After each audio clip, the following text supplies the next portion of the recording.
एक बार एक प्रसिद्ध और शक्तिशाली राजा अपने राज्य में सभी को अपनी शक्ति का प्रदर्शन दिखाता था। वह खुद को सबसे बड़ा योद्धा मानता था और हमेशा युद्ध में अपनी जीत का ढिंढोरा पीटता रहता था।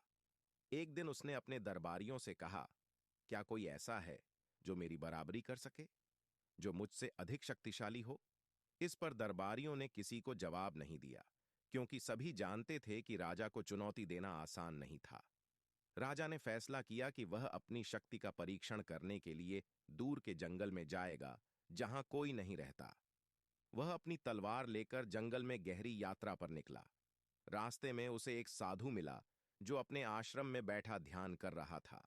राजा ने उसे देखा और कहा, तुम कौन हो और क्या तुम मेरे जैसे महान योद्धा से मुकाबला कर सकते हो?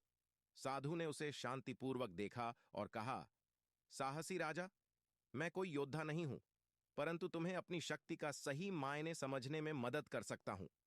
राजा ने हंसी उड़ाते हुए कहा, तुमसे कोई सहायता नहीं चाहिए, तुम मेरे सामने कुछ नहीं हो। साधु ने मुस्कुराते हुए कहा, ठीक है, पर एक चुनौती स्वीकार करो। यदि तुम जीत गए तो मैं तुम्हारी शक्ति का लोहा मान लूंगा, और यदि हार गए तो तुम्हें सच्ची शक्ति का एहसास होगा। राजा को चुनौती स्वीकार करने में कोई संकोच नहीं था। साधु ने कहा, हम दोनों इस नदी के पार जाएं और देखें कि कौन पहले पार करता है। राजा ने सोचा, यह तो सरल है। उसने अपनी तलवार उठाई और तेजी से नदी के पार कूद पड़ा। लेकिन जैसे ही वह नदी के मध्य में पहुंचा, उसका पैर फिसल गया और वह गहरे पानी में बहने लगा। साधु ने शांतिपूर्वक अपनी आंखें बंद कर लीं और ध्यान लगाया।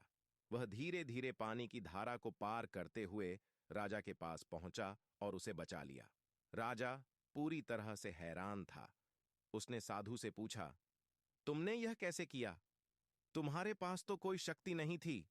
साधु ने कहा, शक्ति केवल बाहरी बल में नहीं होती, बल्कि आत्मविश्वास, संतुलन और समर्पण में होती है। मैं नदी की धारा के साथ बहा, न कि उसके खिलाफ। तुम्हारी शक्ति बाहरी युद्धों में हो सकती है, लेकिन सच्ची शक्ति तो अपने भीतर के अहंकार और खतरों से मुकाबला करने में है।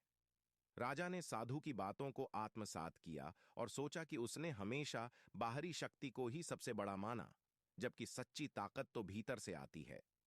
वह वापस लौट आया, लेकिन अब वह अपने अहंकार को छोड़ चुका था और एक विनम्र और समझदार शासक बन चुका था।